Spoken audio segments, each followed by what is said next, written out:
Bonjour. Aujourd'hui, je vais vous montrer ce qui a été fait cette semaine. Premièrement, notre page principale. Donc, on peut aller dans la section Contact. Puis, la section Contact a été connectée avec la base de données. Fait que si on vient dans la base de données, on peut voir les contacts. Donc, je m'en suis fait un premier pour voir que celui que je vais ajouter va être présent. Donc, on va remplir les champs.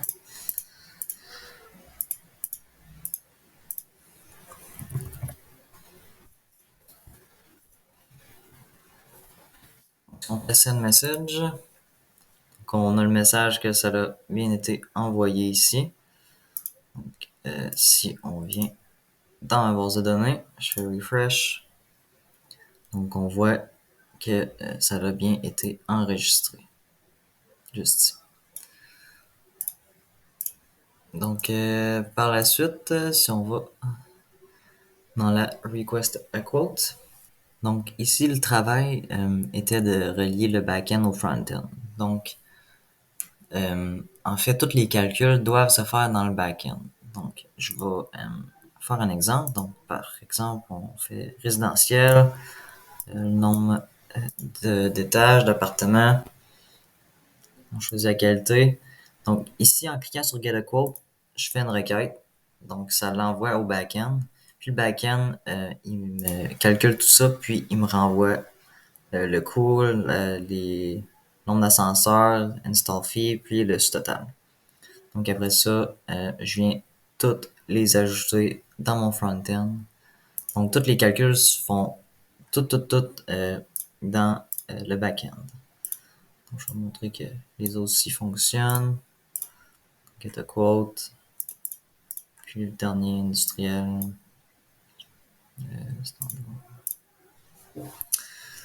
Donc c'est ça pour le request a quote. Donc maintenant, il y a le tableau dans la partie résidentielle qu'il fallait faire.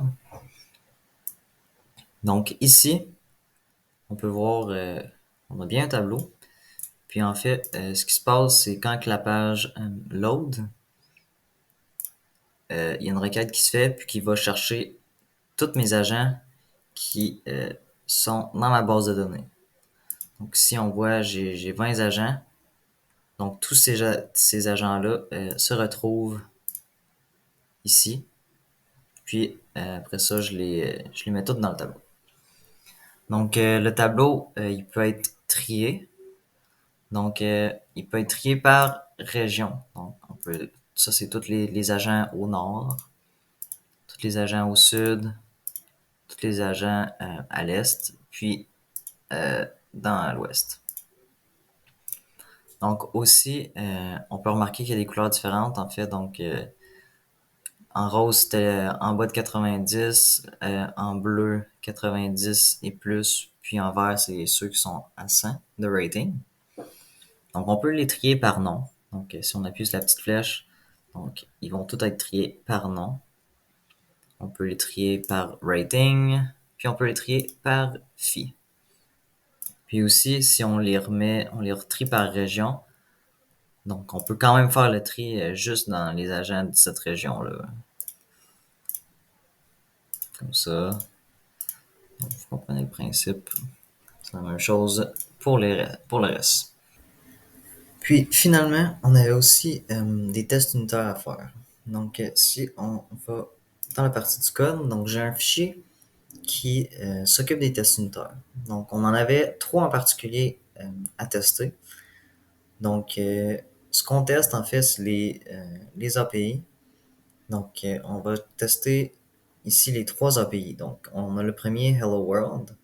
Donc quand on fait Hello World, on s'attend à recevoir le message Hello World.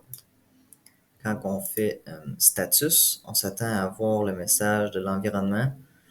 Donc, nous vu qu'on utilise l'environnement local, on s'attend à voir local. Puis, vu qu'on utilise le port 3004, on s'attend à voir 3004 dans le message. Puis, pour ce qui est de l'erreur, on s'attend à voir l'erreur bad request. Donc, si on vient faire le test, run test, On peut voir ici, les trois ont passé. Donc, respond with hello world, l'environnement et le port, puis retourne l'erreur. Donc, ça, c'était les trois tests requis.